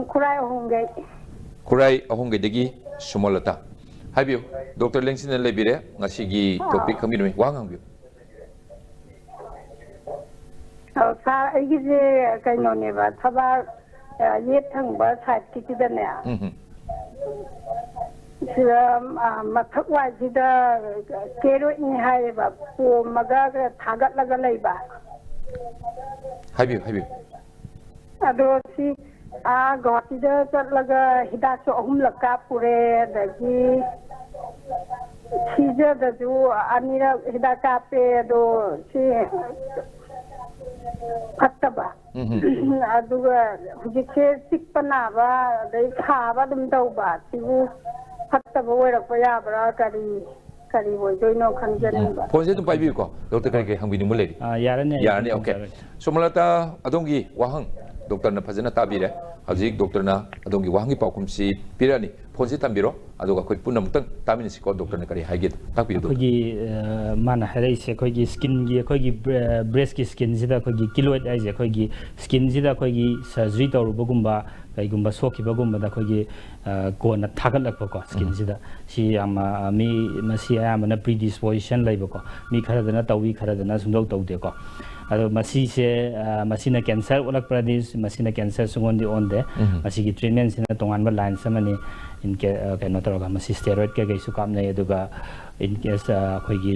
ꯑꯃꯨꯛ surgery ꯇꯧꯕꯁꯨ ꯑꯩꯈꯣꯏꯒꯤ ꯌꯥꯝꯅ ꯗꯤꯁꯐꯤꯒरिꯡ ꯑꯣꯏꯔꯕ ꯁꯔꯖꯔꯤꯁꯨ ꯑꯗꯨꯝ ꯃꯑꯣꯡ ꯃꯔꯤꯟꯗꯨ ꯌꯥꯝ ꯇꯥꯔꯛꯇ꯭ꯔꯒꯗꯤ ꯍꯣꯏ ꯑꯗꯨꯒ ꯃꯁꯤ ꯁꯔꯖꯔꯤ ꯇꯧꯕꯁꯨ ꯃꯁꯤ ꯑꯃꯨꯛꯁꯨ ꯍꯦꯛꯇ ꯍꯧꯒꯟꯕ ꯀꯩꯅꯣ ꯑꯃꯅꯤ ꯃꯁꯥꯒꯤ ꯄ꯭ꯔꯤꯗꯤꯁꯄꯣꯖꯤꯁꯟ ꯂꯩꯕ ꯃꯤꯗ ꯈꯔ ꯍꯦꯟꯅ ꯇꯧꯒꯅꯤ ꯑꯗꯨꯒ ꯃꯁꯤꯅ ꯀꯦꯟꯁꯔꯃꯛꯇꯤ ꯁꯨꯡꯑꯣꯟ ꯑꯣꯟꯗꯦ ꯑꯗꯣ ꯃꯥꯒꯤ ꯍꯧꯖꯤꯛꯀꯤ ꯍꯤꯗꯥꯛ ꯁꯤꯖꯗꯒꯁꯨ ꯑꯅꯤꯔꯛ ꯀꯥꯞꯄꯦ ꯑꯗꯒꯤ ꯁꯣꯝ ꯅꯥꯀꯟ ꯒꯨꯋꯥꯍꯥꯇꯤꯗꯒꯁꯨ ꯌꯦꯡꯉꯨꯔꯦ ꯑꯗꯣ ꯍꯧꯖꯤꯛꯀꯤ ꯈꯤꯇꯪ ꯅꯤꯌꯔꯦꯁ ꯃꯥꯒꯤ ꯁꯣꯂꯨꯁꯟ ꯑꯃ ꯄꯨꯔꯛꯄ ꯌꯥꯅꯕꯁꯤ ꯀꯔꯤ ꯇꯧꯕ ꯌꯥꯏ ꯃꯁꯤꯁꯦ ꯑꯗꯨꯝ ꯑꯦꯅꯤ ꯁꯔꯖꯟꯗ ꯑꯗꯨꯝ ꯃꯁꯤ ꯇꯥꯟꯅꯕꯤꯔꯒ ꯃꯁꯤ ꯀꯨꯏꯅ ꯀꯣ ꯑꯗꯨꯝ ꯔꯤꯄꯤꯇꯦꯠ ꯏꯟꯖꯦꯛꯁꯟ ꯑꯩꯈꯣꯏꯒꯤ ꯁ꯭ꯇꯦꯔꯣꯏꯗꯁꯦ ꯀꯥꯞꯄ ꯌꯥꯏ ꯏꯟ ꯀꯦꯁ ꯑꯗꯨ ꯔꯦꯁꯄꯣꯟ ꯇꯧꯔꯛꯇ꯭ꯔꯒꯗꯤ ꯃꯥꯅ ꯌꯥꯝꯅ ꯅꯨꯡꯉꯥꯏꯇ꯭ꯔꯕ ꯑꯩꯈꯣꯏꯒꯤ ꯅꯥꯔꯛꯇꯅ ꯈꯣꯠꯂꯛꯇꯅ ꯇꯧꯔꯀꯥꯟꯗ ꯃꯁꯤ ꯔꯤꯁꯦꯛꯁꯟ ꯐꯥꯎꯕ ꯑꯗꯨꯝ ꯌꯥꯏ ꯑꯣꯀꯦ ꯂꯧꯊꯣꯛꯄ ꯐꯥꯎꯕ ꯌꯥꯏ ꯂꯧꯊꯣꯛꯄ ꯐꯥꯎꯕ ꯌꯥꯏ ꯌꯥꯝ ꯅꯨꯡꯉꯥꯏꯖꯩ ꯁꯣꯃꯣꯂꯥꯒꯤ ꯀꯩꯝ ꯆꯤꯡꯅꯕꯤꯔꯨꯔꯅꯨ ꯍꯧꯖꯤꯛ ꯗꯣꯛꯇꯔꯅ ꯐꯖꯅ ꯀ꯭ꯂꯤꯌꯥꯔꯂꯤ ꯍꯥꯏꯔꯦ ꯑꯗꯨꯅ ꯁꯤꯅ ꯃꯔꯝ ꯑꯣꯏꯔꯒ ꯑꯩꯈꯣꯏꯒꯤ ꯌꯥꯝꯅ ꯀꯤꯅꯔꯤꯕ ꯂꯩꯅꯥ ꯃꯈꯜꯁꯤ ꯑꯣꯏꯔꯛꯀꯅꯤ ꯈꯣꯠꯂꯛꯀꯅꯤ ꯐꯠꯇꯕꯁꯤ ꯑꯣꯏꯔꯛꯀꯅꯤ ꯀ ꯍꯥꯏꯕꯗꯨ ꯈꯟꯕꯤꯔꯨꯔꯅꯨ ꯑꯗꯨꯕꯨ ꯅꯨꯡꯉꯥꯏꯇꯕ ꯌꯥꯝ ꯍꯦꯟꯅ ꯂꯩꯔꯒꯗꯤ ꯍꯧꯖꯤꯛꯀꯤ ꯃꯗꯨꯅ ꯁꯔꯖꯔꯤꯒꯤ ꯃꯇꯦꯡꯒ ꯂꯧꯔꯒ ꯁꯦꯝꯗꯣꯛꯄ ꯌꯥꯅꯤ ꯍꯥꯏꯕꯁꯤꯃ ꯃꯥꯏ ꯊꯝꯃꯤ ꯃꯊꯪꯒꯤ ꯀꯣꯜ ꯂꯧꯈꯠꯆꯔꯤ ꯍꯜꯂꯣ ꯍꯜꯂꯣ ꯇꯥꯖꯔꯦ ꯍꯥꯏꯕꯤꯌꯨ ꯃꯤꯡ ꯂꯩꯐꯝ ꯇꯥꯛꯄꯤꯌꯨ ꯋꯥ ꯉꯥꯡꯕꯤꯌꯨ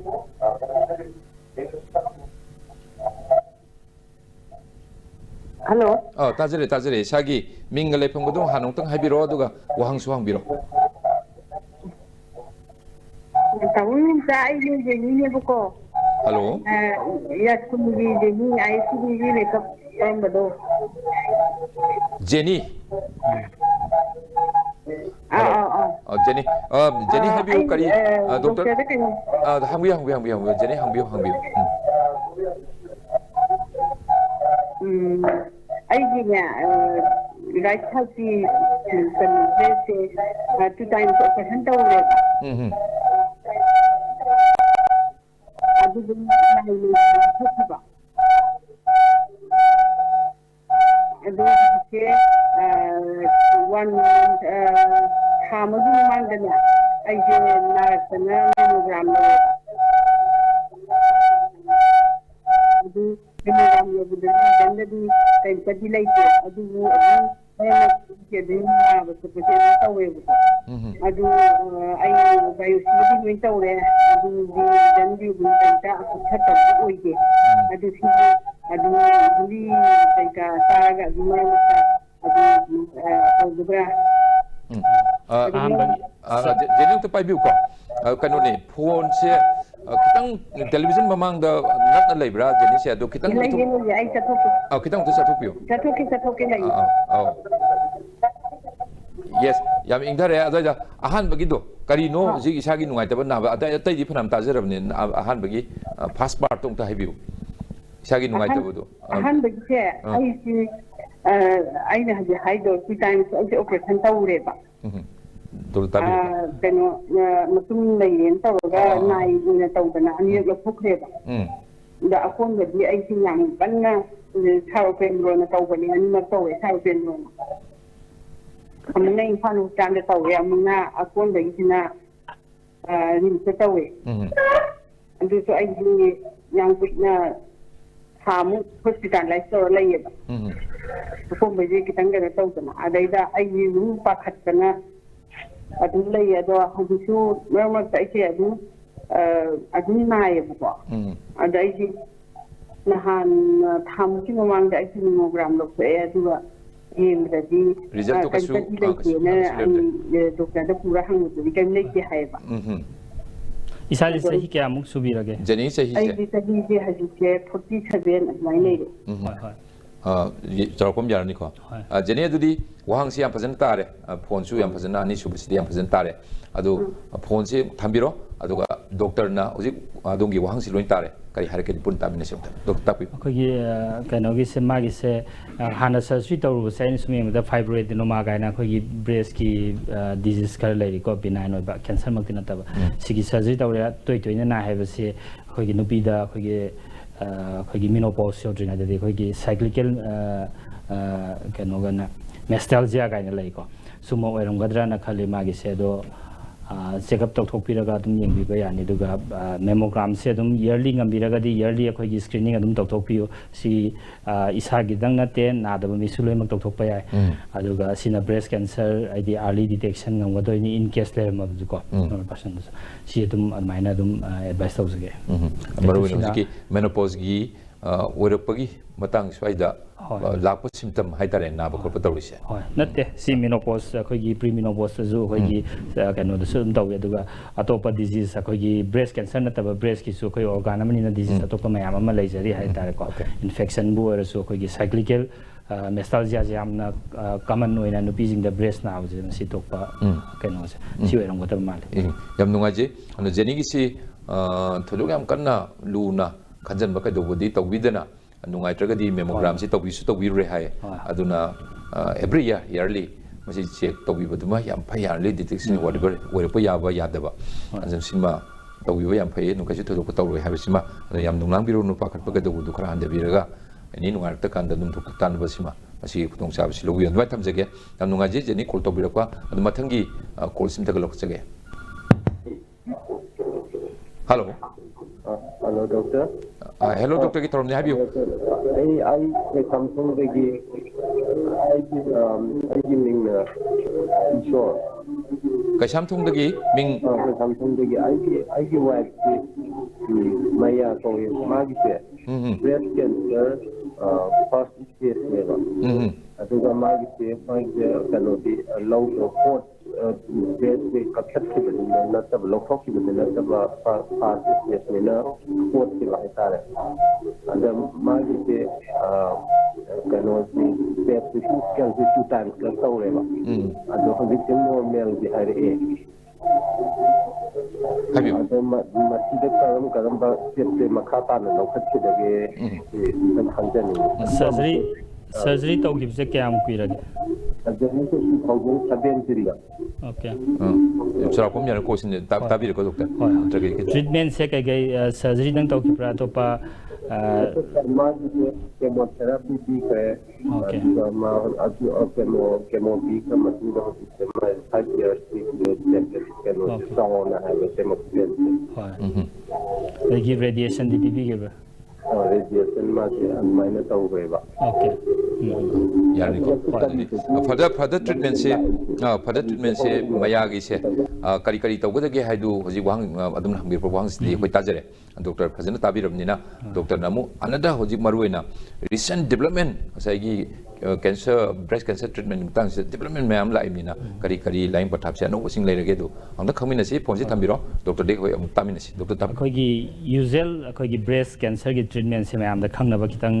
ꯍꯥꯏꯖꯧꯒꯦ ꯍꯥꯏꯕꯤꯌꯨ ꯌꯨꯖꯨꯋꯦꯜꯂꯤ ꯑꯌꯥꯝꯕꯅ ꯇꯧꯅꯔꯤꯁꯦ ꯑꯩꯈꯣꯏꯒꯤ ꯁꯔꯖꯔꯤ ꯇꯧꯕ ꯌꯥꯕꯗꯅ ꯑꯩꯈꯣꯏꯒꯤ ꯁꯔꯖꯔꯤꯁꯦ ꯍꯥꯟꯅ ꯇꯧꯔꯅꯦꯕꯀꯣ ꯕ꯭ꯔꯦꯁ ꯀꯦꯟꯁꯔꯒꯤꯁꯦ ꯑꯗꯨꯒ ꯀꯤꯃꯣꯊꯦꯔꯥꯄꯤꯁꯦ ꯑꯩꯈꯣꯏꯒꯤ ꯁꯔꯖꯔꯤꯒꯤ ꯔꯤꯄꯣꯔꯠꯇꯨꯒꯤ ꯃꯇꯨꯡ ꯏꯟꯅꯀꯣ ꯑꯩꯈꯣꯏꯒꯤ ꯃꯤꯁꯦ ꯑꯩꯈꯣꯏꯒꯤ ꯁꯦꯒꯥꯛꯇ ꯁꯟꯗꯣꯛꯄ ꯁꯟꯗꯣꯛꯇꯕ ꯑꯗꯒꯤ ꯕ꯭ꯔꯦꯁ ꯀꯦꯟꯁꯔꯗꯨꯅ ꯀꯌꯥꯝ ꯆꯥꯎꯅ ꯐꯪꯕꯀꯣ ꯁꯤꯒꯤ ꯑꯗꯒꯤ ꯑꯩꯅ ꯉꯁꯥꯏ ꯍꯥꯏꯖꯈ꯭ꯔꯤꯕ ꯍꯣꯔꯃꯣꯟ ꯔꯤꯁꯦꯞꯇꯔ ꯁꯤꯁꯦ ꯄꯣꯖꯤꯇꯤቭ ꯑꯣꯏꯕ꯭ꯔꯥ ꯑꯗꯒꯤ HER2ꯁꯦ ꯄꯣꯖꯤꯇꯤቭ ꯑꯣꯏꯕ꯭ꯔꯥ ꯁꯤꯒꯤ ꯃꯇꯨꯡ ꯏꯟꯅ ꯑꯩꯈꯣꯏꯒꯤ ꯀꯤꯃꯣꯊꯦꯔꯥꯄꯤꯁꯦ ꯑꯃꯨꯛ ꯄꯤꯔꯛꯀꯅꯦꯕꯀꯣ ꯑꯗꯨꯒ ꯀꯤꯃꯣꯊꯦꯔꯥꯄꯤꯁꯦ ꯃꯌꯥꯝꯅ ꯌꯨꯖꯨꯋꯦꯜꯂꯤ ꯄꯤꯅꯩꯁꯦ ꯑꯩꯈꯣꯏꯒꯤ ꯁꯥꯏꯀꯜ 9 ꯀꯣ ꯁꯥꯏꯀꯜ 4ꯁꯤꯃ ꯍꯤꯗꯥꯛ ꯑꯅꯤ ꯌꯨꯖꯨꯋꯦꯜꯂꯤ ꯁꯥꯏꯀꯜ 4 ꯑꯃ ꯄꯤꯔꯅꯤ ꯑꯗꯨ ꯃꯇꯨꯡꯗ ꯑꯃꯨꯛ ꯁꯥꯏꯀꯜ 4 ꯄꯤꯕꯁꯨ ꯌꯥꯎꯏ ꯁꯥꯏꯀꯜ 19 ꯄꯤꯕꯁꯨ ꯌꯥꯎꯏꯀꯣ ꯍꯞꯇꯥ ꯈꯨꯗꯤꯡꯒꯤꯀꯣ ꯁꯤ ꯃꯈꯟ ꯃꯈꯟ ꯀꯤꯃꯣ ꯔꯦꯖꯤꯃꯦꯟ ꯌꯥꯝ ꯂꯩꯈ꯭ꯔꯦ ꯑꯗꯨꯒ ꯌꯨꯖꯨꯋꯦꯜꯂꯤ ꯑꯩꯈꯣꯏꯒꯤ ꯁꯔꯖꯔꯤ ꯃꯇꯨꯡꯗ ꯑꯩꯈꯣꯏꯒꯤ ꯀꯤꯃꯣꯊꯦꯔꯥꯄꯤꯁꯦ मसी अराउंड 5 months कुंबा चंगे हुजिकी रेजिमेंट मैम सिनरीसीदको अदुगी मतुंगदा अखोगी हार्मोन रिसेप्टर पॉजिटिव ओइरगना अखोगी आइना ngasa hormonal therapy je amu taw सिसे हार्मोनल थेरापी से यूजुअली 5 years पीबस यावी मागी सही मतुंगिना अदगी खरे रिक्स कैनो तौबा वांगना 10 years पीबो हो यावी हुजिक द आइडियास की वफम मसरा पंपन की माइ होय होय 5 years को 5 years नत्रगा 10 years सिसे हार्मोनल थेरापी से अखोगी कीमोथेरापी नते मसीदी अखोगी गुली वैना नुंगतिगी जागदबा कैनो अमनी सिसु साइड इफेक्ट सिसु मागी साइड इफेक्ट लेतबा हिदाक्ति नते अदुना अदुगी मतुंगदा अखोगी कीमोथेरापी से था तरुक कुमजे संगेबको कीमोथेरापी से तौग्र मतुंगदा अखोइना अमुक रेडिएशन से दरकार लेबगी मतुंगिना रेडिएशन से अमुक मी खुदिमक्ता रेडिएशन लेमक दरकार लेबदी नते अदुबु दरकार लेबा पेशेंट दि रेडिएशन अमुक पीगनी रेडिएशन से यूजुअली मसी 5 weeks संगे यूजुअली मैम पिनरिस तको अदुना ब्रेस्ट कैंसर की ट्रीटमेंट से कोइना ngसाइगी सर्जरी दगी हौरकपसिना अराउंड 8 months 8 months कुमसे दम संगेबा याम मतम तको सिगी ट्रीटमेंट से अदुगा अखोइना फजना ट्रीटमेंट तौग्रबा पेशेंट अमददी अखोइगी फॉलो अप से याम इंपोर्टेंट फॉलो अप से अहमबा फर्स्ट ईयर सेकेंड ईयर स्वाइस द ब्रेस्ट कैंसर से अमुक हना लाकद्रा हाइबगी सिगी से अमुक कनो तो रिकरेंस हां रिकरेंस से मसिगी चांस से दुम लई एनी कैंसर रिकरेंस की चांस से बेमक लेबा गातनी माना कयामो या वांगना लेबा खरामना नेमना लेबा अदुगी वादने अदुगी फर्स्ट 2 years कुमजे अखोइना एवरी 3 नत्रगा 6 months कुमदा पेशेंट से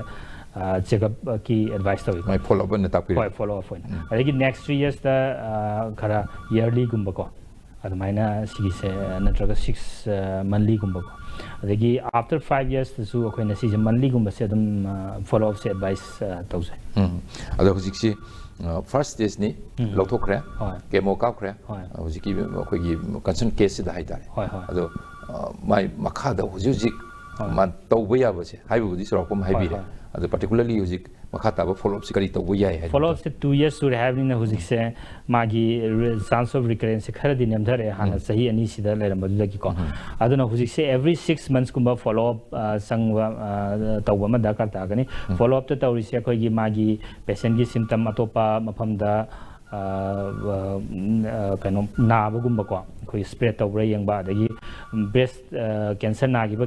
ब्रेस्ट नतबा इन केस लौथोखरगना अतोपा ब्रेस्ट द मेमोग्राफी तौगनी अदो इन केस अखोगी ब्रेस्ट कंजर्विंग सर्जरी तौगना मेमोग्राफी से तुम एडवाइस तौ फॉलो अप से आफ्टर 2 years दी 6 monthly कुंबा से एडवाइस तौ यम नुंगाजे अदना कोई कॉलर नोजी मयागी ताकपिरकदो तौग्रे स्टॉपर तवदबो फॉलो अप से इज रियली वेरी इंपोर्टेंट अदना मसीगी फॉलो अप सिमा फजना मेंटेन तौबि तंगाइ फदबम लय अदुगा याम नुंगाइबम दि सही अनि बौत कैसु तरोक्तबा हाइसे रिकरेंस की चांस खर नेमदरे हाइने अदना सिसु नुंगाइबा पावम नि वेरी गुड न्यूज नि अदना कैसु दोको तौदु सुगोसुन मा हाइजगे अदुगा डॉक्टर मुजी ताकपिबा अनदर फर्दर नसाइगी ट्रीटमेंट की प्रोसेस मोना फॉलो अप सी फजना मसी मेंटेन तौबियु हाइबसिमा अदबाइन थमजगे याम नुंगाजे अदा डॉक्टर जी आइना कॉल से ngатung lepsiragani ai chemotherapy की मतंग लाकन से आई वांट टू क्वेश्चन खरे यावजरी अदा chemotherapy ना हाइसी सी chemotherapy सी मागी यूजेशन हाइतारे मागी एप्लीकेशन से अदो सर्जरी तौरब मतुंग की वादी सरो पंदी पंबी अदो सर्जरी की ममांग दजु केरमो गासे कापना बलेब्रा अदो मतुंग खक्ता द कापरा क्रमाय तौसिन अखोगी हुजिकि सर्जरी की ममांग की मोका से यामना इदि अफम आयामबद तौनैको ब्रेस्ट कैंसर से अखोइना ऑपरेशन तौबा यारगसु हाना कीमो काप मतुंग सर्जरी तौबा सिसु यामना अफबो ऑप्शन अमनि हाइबा तारेको अदुगा सिसिना न्यू एडजुवेंट को अखोइना पिरिबा कीमो से अदुगा अखोगी ब्रेस्ट कैंसर से कनागुम मी अमना ब्रेस्ट कैंसर डेवलप तौरप मतंगदा अखोगी अखोइना दि उदबा माइक्रोमेटास्टेसिस आइको अखोगी ब्लड ता चलगा अतोप मफमदा संदोकनबगी मरम से अदुम लैबको अदुना अखोगी कीमोथेरापी से डिले तौगनी खंदुना अखोइना कीमोथेरापी से हाना कापथोकपा सिसु यामना अदुम कनो यामना अखोगी स्टैंडर्ड ट्रीटमेंट हाइ तारेको अदो अयाम मतमदना अखोगी कीमोथेरापी से आफ्टर सर्जरी दपी सर्जरी तौकर मतुंगदा यूजुअली मसी 4 weeks कुमदगी 12 weeks को था हुमबो की मनुंगदा पिहौगदन यारे गैदि अखोगी ब्रेस्ट कैंसर की सर्जरी तौर मतुंगदा हेक रिकवरी लापदो को था हुमगी मतुंगदा पिहौगदन सिगी से यामना डिले तौबदा अखोगी कीमोथेरापी की कानाबजे इफंग फंगते अदना यारे गैदि कीमोथेरापी से खरंगना पिहौगदमनी अदुगा आइने सुंगा सा हाइजखिबा कीमोथेरापी से अखोगी aina breast cancer taw matam da khoi gi sigak tigi kan khoi gi mi lo thok paja mi sina kari gumba cancer yarom ta di masi ayama matam da chemotherapy se darkar lai gane aduga kari gumba khoi gi breast cancer sina yamna chawba breast cancer ko aduga breast cancer sina yamna khoi gi high grade hai ko khara khoi gi yamna khara sathi ba hai tare khara samna hai summa cancer adagi triple negative kind leri moi da di ayamna chemotherapy se loi mak advice to simem nunga je yoti kapagi mong da jang sai aina koi slide kum yaw bi bra conventional treatment koi breast kajar koi kajaving surgery ga hai se sai lak pa di chemo kapak pa ade chemo port na ma tajeri chemo port si karino for chemotherapy kamaina kari season da bano chemo kapi mong si chemo kapa de koi loi hai ne si get breast effect su maru na sam chemo ko pa ka do ga zu khara adu sai da kitang pung cham jan ba hai tare doctor lengbing en ka zu tapiu adu chemo port si karino kramai to guno si ma khoi gi chemotherapy se aina sai je every 16 kanoga tara taruk la ka kape ko adu matung da kari kari gumba patient khara da di khoi gi HER2 positive web kamu da di every week se moi se 1 year se usiki mayam na zu khoi immunotherapy ga haris si se adung kam ne duna repeatedly khoi gi masi pi se khoi gi vein da khoi gi glucose ka pas maina hana di kap na rame adu khoi gi chemoport na khoi gi hujiki chemotherapy pi matam da khoi gi vein je damage taw duna vein thi ba warak pa ko adagi patient su every time prick taw do khoi gi yamna inconvenient oi ba ko yamna na ba keno si oi dana chemoport aisina khoi gi thabak ta hapa keno mani thabak ta slide ko bakita khang ba slide ama yaw arong ani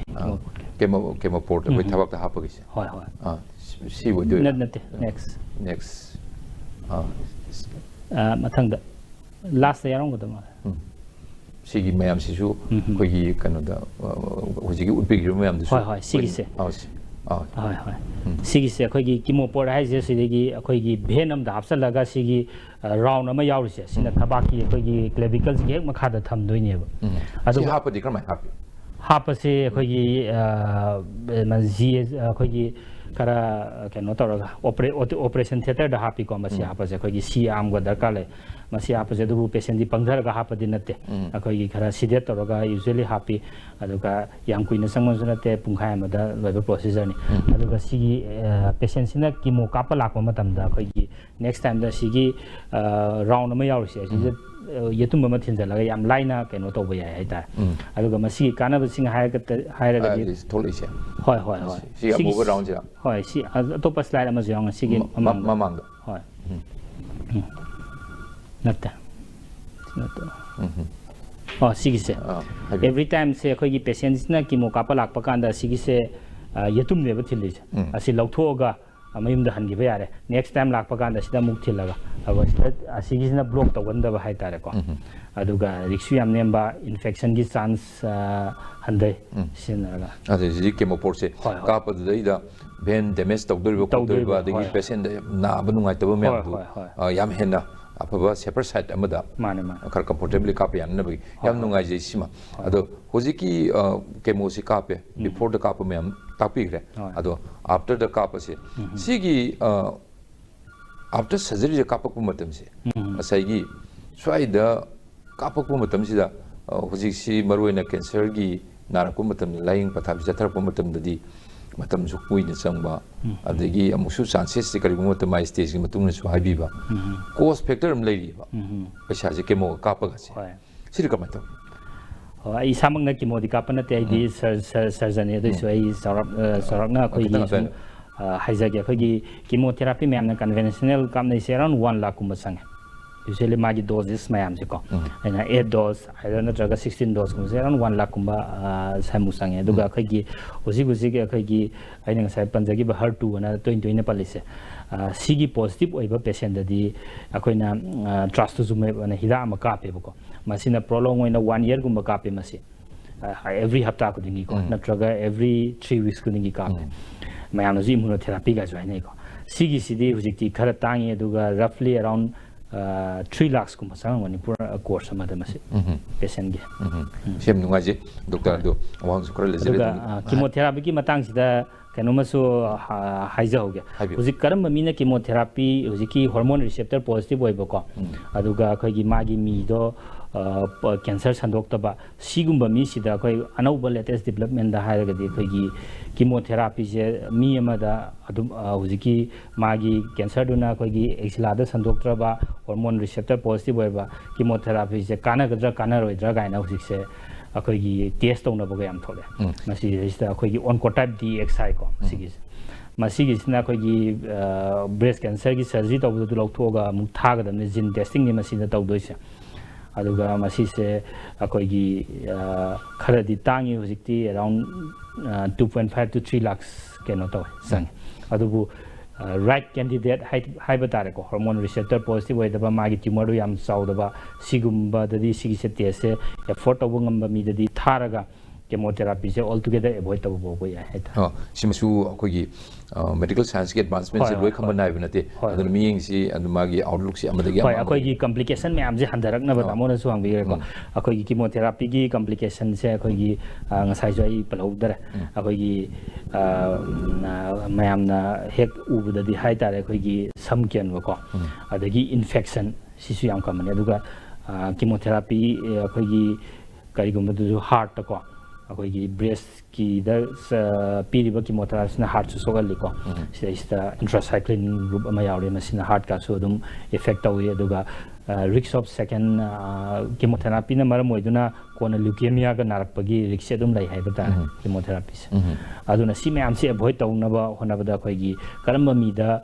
ꯁꯦꯂꯦꯛꯇꯦड ꯒ꯭ꯔꯨꯞꯅꯤꯀꯣ ꯃꯤ ꯂꯣꯏꯅꯃꯛꯇꯗꯤ ꯅꯠꯇꯦ ꯁꯤ ꯀꯤꯃꯣꯊꯦꯔꯥꯄꯤꯁꯦ ꯀꯥꯟꯅꯒꯗ꯭ꯔꯥ ꯀꯥꯟꯅꯔꯣꯏꯗ꯭ꯔꯥ ꯀꯥꯏꯅ ꯍꯥꯏꯕꯒꯤ ꯁꯤꯁꯦ ꯑꯃꯨꯛ test ꯇꯧꯔꯒ ꯔꯤꯁꯔꯁ work ꯑꯃ ꯍꯣꯏ ꯃꯗꯨ ꯃꯁꯤ ꯔꯤꯁꯔꯁ ꯅꯠꯇꯦ ꯑꯣꯜꯔꯦꯗꯤ ꯑꯦꯁꯇꯥꯕ꯭ꯂꯤꯁ ꯇ꯭ꯔꯤꯠꯃꯦꯟꯅꯤ ꯑꯗꯨꯒ ꯈꯤꯇꯪ ꯇꯥꯡꯖꯕꯒꯤ ꯋꯥꯅꯤ ꯃꯁꯤꯁꯦ ꯍꯧꯖꯤꯛꯁꯦ ꯌꯥꯝ ꯅꯨꯡꯉꯥꯏꯖꯩ ꯁꯤꯃ ꯑꯗꯨꯗ ꯉꯁꯥꯏ ꯁꯤꯒꯤ ꯄꯜꯂꯤꯉꯩ ꯀꯦꯃꯣꯒꯤ ꯄꯜꯂꯤꯉꯩ ꯃꯇꯥꯡꯁꯤꯅꯤ ꯉꯁꯥꯏꯒꯁꯨ ꯍꯥꯏꯕꯤꯈ꯭ꯔꯦ ꯉꯁꯥꯏ ꯀꯦꯃꯣ ꯀꯥꯞꯄ ꯃꯇꯨꯡꯗ ꯐꯖꯅ ꯑꯩꯈꯣꯏ ꯂꯧꯊꯣꯛꯑꯕ ꯃꯇꯨꯡꯗ ꯑꯃꯨꯛꯁꯨ ꯔꯦꯗꯤꯑꯣ ꯊꯦꯔꯥꯄꯤꯅ ꯑꯃ ꯁꯤꯁꯦ ꯍꯥꯟꯅꯗꯒꯤ ꯇꯥꯗꯨꯅ ꯂꯥꯛꯄ ꯑꯩꯈꯣꯏꯒꯤ ꯀꯩꯅꯣ ꯑꯃꯅꯤ ꯑꯗꯨ ꯔꯦꯗꯤꯑꯣ ꯊꯦꯔꯥꯄꯤꯁꯤꯗꯤ ꯀꯦꯟꯁꯔ ꯄꯦꯁꯦꯟ ꯑꯃ ꯃꯦꯕꯤ ꯀꯩꯅꯣ ꯑꯣꯏꯁꯅꯨ ꯕ꯭ꯔꯦꯁ ꯀꯦꯟꯁꯔꯒꯤ ꯑꯣꯏꯁꯅꯨ ꯑꯦꯅꯤ ꯐꯣꯔꯝ ꯑꯣꯐ ꯑꯩꯈꯣꯏ ꯀꯦꯟꯁꯔꯁꯤ ꯑꯣꯏꯁꯅꯨ ꯑꯗꯨ ꯔꯦꯗꯤꯑꯣ ꯊꯦꯔꯥꯄꯤꯁꯤꯒꯤ ꯃꯥꯏ ꯃꯊꯧꯁꯤꯗꯤ ꯀꯔꯤꯅꯣ ꯑꯗꯨꯒ ꯁꯤꯒꯤ ꯑꯩꯈꯣꯏꯒꯤ ꯑꯦꯄ꯭ꯂꯤꯀꯦꯁꯟꯁꯦ ꯃꯥꯒꯤ ꯏꯝꯄꯣꯔꯇꯦꯟꯁꯁꯦ ꯔꯦꯗꯤꯑꯣ ꯊꯦꯔꯥꯄꯤꯁꯤꯅ ꯑꯩꯈꯣꯏꯅ ꯕ꯭ꯔꯦꯁ ꯀꯦꯟꯁꯔꯁꯦ ꯂꯧꯊꯣꯛꯈ꯭ꯔꯕ ꯃꯇꯨꯡꯗ ꯑꯩꯈꯣꯏꯒꯤ ꯆꯥꯟꯁꯦꯁ ꯑꯣꯐ ꯔꯤꯀꯔꯦꯟꯁꯁꯦ ꯑꯗꯨꯝ ꯑꯦꯅꯤ ꯇꯥꯏꯞ ꯑꯣꯐ ꯀꯦꯟꯁꯔ ꯔꯤꯀꯔꯦꯟꯁꯀꯤꯁꯦ ꯑꯩꯈꯣꯏꯒꯤ ꯔꯤꯛꯁ ꯑꯗꯨꯝ ꯂꯩꯌꯦꯕꯀꯣ ꯑꯗꯨꯅ ꯑꯩꯈꯣꯏꯒꯤ ꯑꯦꯗꯚꯥꯟꯁ ꯕ꯭ꯔꯦꯁ ꯀꯦꯟꯁꯔ ꯍꯥꯏꯕ ꯇꯥꯔꯦꯀோ ꯑꯦꯗꯚꯥꯟꯁ ꯕ꯭ꯔꯦꯁ ꯀꯦꯟꯁꯔꯁꯤꯗ ꯑꯩꯈꯣꯏꯅ ꯕ꯭ꯔꯦꯁ ꯁꯔꯖꯔꯤ ꯇꯧꯈ꯭ꯔ ꯃꯇꯨꯡꯗ ꯀꯤꯃꯣꯊꯦꯔꯥꯄꯤ ꯃꯊꯪꯒꯤ ꯔꯤꯀꯔꯦꯟꯁꯁꯦ ꯍꯟꯊꯅꯕ ꯌꯨꯖ꯭ꯋꯦꯂꯤ ꯀꯥꯞꯅꯩ ꯃꯁꯤ ꯀꯔꯝ ꯀꯥꯟꯗ ꯀꯥꯞꯀꯦ ꯍꯥꯏꯕ ꯀꯥꯟꯗ ꯂꯣꯏꯅꯃꯛꯇꯤ ꯔꯦꯗꯤꯑꯣ ꯊꯦꯔꯥꯄꯤ ꯗꯔꯀꯥꯔ ꯂꯩꯕ ꯅꯠꯇꯦ ꯑꯗꯣ ꯉꯁꯥꯏꯒꯤ ꯑꯩꯅ ꯍꯥꯏꯖꯈꯤꯕ ꯕ꯭ꯔꯦꯁ ꯀꯟꯖꯔꯚꯤꯡ ꯁꯔꯖꯔꯤ ꯀꯣ ꯕ꯭ꯔꯦꯁꯁꯦ ꯃꯇꯦꯛ ꯑꯃꯇꯪ ꯂꯧꯊꯣꯛꯑꯒ ꯔꯤꯀꯟꯁꯇ꯭ꯔꯛ ꯇꯧꯕ ꯁꯤꯒꯨꯝꯕ ꯃꯤꯗꯗꯤ 100% ꯃꯣꯏꯁꯦ ꯔꯦꯗꯤꯑꯣ ꯊꯦꯔꯥꯄꯤ ꯗꯔꯀꯥꯔ ꯂꯩꯌꯦꯕꯀꯣ ꯑꯗꯨꯅ ꯕ꯭ꯔꯦꯁ ꯀꯟꯖꯔꯚꯤꯡ ꯁꯔꯖꯔꯤ ꯁꯤꯒꯤꯁꯦ ꯄꯥꯝꯅꯗꯕꯒꯤ ꯃꯔꯝꯁꯤ ꯃꯥꯁꯦ 100% ꯔꯦꯗꯤꯌꯦꯁꯟ ꯗꯔꯀꯥꯔ ꯂꯩ ꯁꯤꯒꯤꯁꯨ ꯑꯃꯅꯤꯀꯣ ꯑꯗꯨꯒ ꯌꯥꯝꯅ ꯑꯦꯗꯚꯥꯟꯁ ꯑꯣꯏꯕ ꯑꯩꯈꯣꯏꯒꯤ ꯑꯦꯛꯖꯤꯂꯥꯗ ꯁꯟꯗꯣꯛꯈ꯭ꯔꯕ ꯕ꯭ꯔꯦꯁ ꯀꯦꯟꯁꯔ ꯀꯣ ꯌꯥꯝꯅ ꯆꯥꯎꯕ ꯑꯗꯒꯤ ꯍꯥꯏ ꯒ꯭ꯔꯦꯗ ꯑꯣꯏꯕ ꯑꯗꯒꯤ ꯇ꯭ꯔꯤꯄꯜ ꯅꯦꯒꯦꯇꯤቭ ꯀꯥꯔꯦ ꯁꯨꯝꯕꯁꯤꯗ ꯑꯗꯨꯝ ꯔꯦꯗꯤꯑꯣ ꯊꯦꯔꯥꯄꯤꯁꯦ ꯑꯗꯨꯝ ꯗꯔꯀꯥꯔ ꯂꯩ ꯌꯥꯝ ꯅꯨꯡꯉꯥꯏꯖꯩ ꯑꯗꯨ ꯐꯣꯟꯁꯦ ꯈꯔꯗ ꯉꯥꯛꯇꯪ ꯂꯧꯈꯠꯅꯕꯒꯤ ꯇꯥꯟꯖꯥꯁꯤ ꯂꯧꯖꯒꯦ ꯑꯗ ꯇꯦꯂꯤꯐꯣꯟꯁꯤ ꯍꯧꯖꯤꯛ ꯀꯣꯂꯔꯁꯤꯡ ꯑꯗ ꯀꯣꯜꯁꯤ ꯌꯦꯁ ꯐꯣꯟꯁꯤ ꯇꯧꯕꯤꯔꯛꯑꯦ ꯑꯗꯨ ꯃꯇꯝ ꯈꯔ ꯂꯩꯖꯔꯤ ꯑꯗꯨ ꯀꯣꯜꯁꯦ ꯑꯩ ꯃꯇꯝ ꯂꯧꯈꯠꯆꯒꯦ ꯍꯧꯖꯤꯛ ꯑꯅꯤꯁꯨꯕ ꯔꯥꯎꯟꯒꯤ ꯑꯍꯥꯟꯕ ꯀꯣꯜꯁꯤ ꯂꯧꯈꯠꯆꯒꯦ ꯍꯜꯂꯣ ꯍꯜꯂꯣ ꯇꯥꯖꯔꯦ ꯏꯁꯥꯒꯤ ꯃꯤꯡ ꯂꯩꯐꯝ ꯇꯥꯛꯄꯤꯌꯨ ꯋꯥꯍꯪ ꯍꯪꯕꯤꯌꯨ ꯔꯟꯖꯤꯇꯥ ꯔꯟꯖꯤꯇꯥ ꯇꯦꯂꯤꯚꯤꯖꯟ ꯁꯦꯠꯀꯤ ꯃꯅꯥꯛ ꯅꯛꯅ ꯂꯩꯕ ꯃꯥꯜꯂꯤ ꯔꯟꯖꯤꯇꯥꯁꯦ ꯈꯤꯇꯪ ꯍꯥꯏꯗꯣꯛꯑꯣ ꯈꯤꯇꯪ ꯆꯠꯊꯣꯛꯑꯣ ꯂꯩꯊꯣꯛ ꯂꯩꯁꯤꯟ ꯈꯤꯇꯪ ꯇꯧꯕꯤꯌꯨ ꯃꯈꯣꯟꯁꯦ ꯈꯤꯇꯪ ꯁꯦꯡꯅ ꯇꯥꯅꯅꯕꯀꯣ ꯔꯟꯖꯤꯇꯥ ꯂꯩꯐꯝꯗꯤ ꯀꯗꯥꯏꯗꯩꯅꯣ ꯊꯧꯕꯥꯜ ꯊꯧꯗꯥꯝꯗꯒꯤ ꯑꯣꯀꯦ ꯔꯟꯖꯤꯇꯥ ꯗꯣꯛꯇꯔꯗ ꯀꯔꯤ ꯋꯥꯍꯪ ꯍꯪꯒꯅꯤ ꯀꯔꯤ ꯋꯥꯍꯪꯅꯣ ꯔꯟꯖꯤꯇꯥꯒꯤ ꯋꯥꯍꯪꯁꯤ ꯇꯥꯒꯦ ꯑꯝꯇ ꯍꯥꯏꯔꯛꯑꯣ ꯑꯩꯁꯦ ꯁꯥꯏꯅꯁ ꯅꯥꯇꯣꯟꯁꯦ ꯂꯩꯕ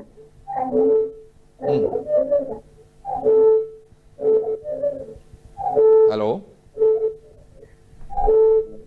ꯍꯜꯂꯣ ꯍꯜꯂꯣ ꯔꯟꯖꯤꯇꯥ ꯇꯥꯕ꯭ꯔꯣ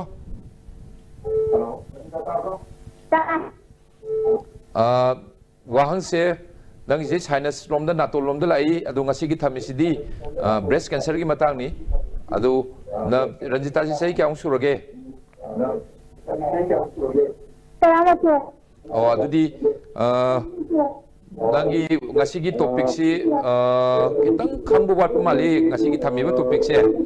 ꯑꯗꯨ ꯁꯥꯏꯅꯁꯀꯗꯤ ꯃꯔꯤ ꯂꯩꯅꯗꯦ ꯉꯁꯤꯒꯤ ꯇꯣꯄꯤꯛꯁꯦ ꯍꯜꯂꯣ ꯔꯟꯖꯤꯇꯥꯒꯤ ꯁꯥꯏꯅꯁꯀꯗꯤ ꯊꯣꯏꯗꯣꯛꯅ ꯃꯔꯤꯗꯤ ꯂꯩꯅꯗꯦ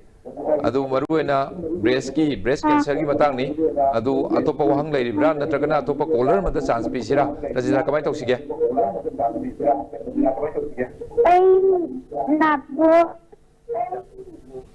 ओके रंजितागी फोन पाखलूरे वारी खितंग आगाम ओजरीबनीना पाउसी फाउनबदा खितंग वारे फोन से अमुतंग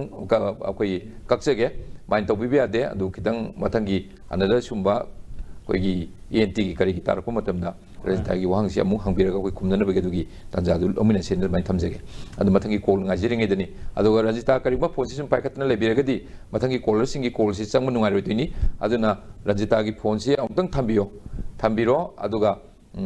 मथंगी कॉलर्स की मतमसु अखोई याम लेसिलक्त्रमनिना मथंगी कॉलर द खुदोंग साबा चांस तो दमाना पीबीसीएस कॉल से लाए अनि सुबह कॉल लखुचरे हेलो हेलो ताजरे हाबियो सागी मिंग लाइफम हेलो डॉक्टर जी कहीं ता हम ते तौबा हाबियो मिंग लाइफम हाबियो अखोई इसा से कने तौबा थौबान देगी मीडियम मकौयेगा अदुगा थौबाल देगी ये थंबा थाची किने सिजाना पथक अदु थाबगुम्बा हाइतारे तकिंगुम्बा अदु सिप्पा थापि तौबा अदुगा ममांग सही अनि ममांग ददि कने मोनोग्राफी हाबदो लौगगा टेस्ट तौगेबा अरेदा मोइना अदुगा सुबुदि तौबदुदि नक्तेना हारेदा हतिसे अदुम किने तौबा इसागी सहीसे याखे मुसुरबा तापियो अद डॉक्टर दगी करी करी हाबदि हजिसे तो मसदि थाबदि ओइबा याम नुंगाजे यामना जनरल क्वेश्चन में मन लापी सादबुदी पालगसु अदुना चाहि यांखे मुसुरे इबे मगिसे अदुना मसाबा दगी याम कन्ना खोगी साबा जेपनाबा करिमो मतमदा दुम हौबा हाइतारे हेमोग्राफी तौरे कछु लेते बुदे करी ओइबे याय अदु करमाना सिगी सेक्शन थोलांग हाइतारे करि लोक अखोगी ब्रेस्ट इन ngasa जेखबा खोगी कैंसर नतब लेना मैम हाइगा खोगी ब्रेस्ट की सेलिबा खोगी सिंगली से को खोगी भेन हाइतारे अदुगुम्बदसु खोगी थ्रोम्बोफ्लेबाइटिस काइना तवे सुमसे दुम कमनने अखोगी मोंडोर्स डिसीज साइनस कोवी सुमगो ओरमबसु याय अदु नतबिदो स्किन डिजीज ओरमबसु याय को मान हाइबिदो को साइ का हाइबि होय होय स्किन डिजीज से खोगी हर्पीस जोस्टर गाइना लेरी खोगी स्किन की केनो तौबा अदुगुम्बो ओरमबसु याय हना खले माइसे दुना डॉक्टर दा अमतंग ता यंगथोकपिरगा मसी केनो तौबा ट्रीटमेंट लोबिबे या हाइबिदि हाना खोगी डायग्नोसिस तौबदा मरुइना मैमोग्राफी न चिंग खोप तौरे अदुगा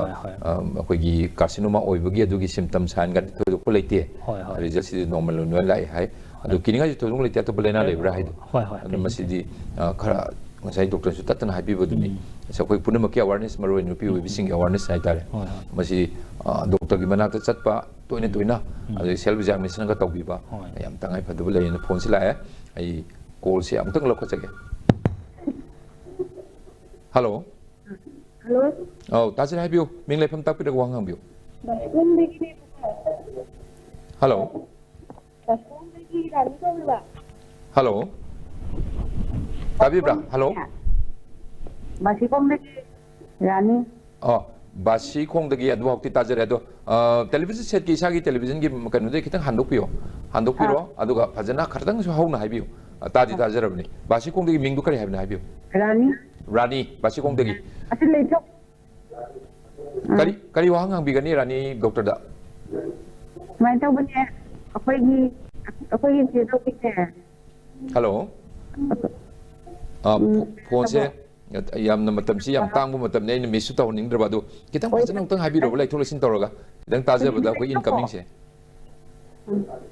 हंबियो वांग हंबियो कोई थंग बना kan ise apo mi lo ba aduga ani hare sei ani ani hare apo mi lo thokre pha sing hai koina adone था तरुक ले लगा मेमोगा लौरो ओना दमर नुआइ त इते सु लेते तो सिप्लाव what तो खान खा की हाय कमाइ तो अदो जिकी था तरुक लेगा मेमोग्राम लौसी मेमोग्राफी तौसी का हाइबदु तौबिरबो तौद्री थादा फाद्री हाइबा सही अनि फाबजे तुरो तुई ini kurang paham dari Desember dah. Januari kalau aku mari saya sebenarnya sadar dia dah kanoni koigi wali se nungai na sana jaga da koigi line se kari umat mas mana kitang tawu se da distortor ga hair ga koigi web line la ko dunani ada soro po mai sagi nungai ta budu di matum le mi lokto khre haibna sing si loin tajare sahi ani phare haibisu tajare ado chik chik lawwa koigi lokto ki mafam sin na ba hawi ne haibne ba hoji haibiri se hoi adu swaida dum doctor na मुझे चौरापा कोई ताजरीब वहां सिगी पाखुमुना doctor ना दुम थंबगी तंजाजी लौमिनर से phone से थंबिरो अदुगा doctor ने करी हाइगे दोंग तंग खंगिनसी अयामना अखोगी ब्रेस्ट सर्जरी से कैंसर नतब तौरनरी से अखोगी फाइब्रोएडिनोमा ना अंगांग नुपी मचाजिंदा तौनबा होगी मतुम ले मचा में ले हैं तौसे मसी कैंसर नते सिदगिसु कैंसर जो ओनदे को अदुगा सी से ब्रेस्ट सर्जरी से नुपी अयामना आदि सर्जरी तौर है सी ओरमगनी को अदुगा अखोगी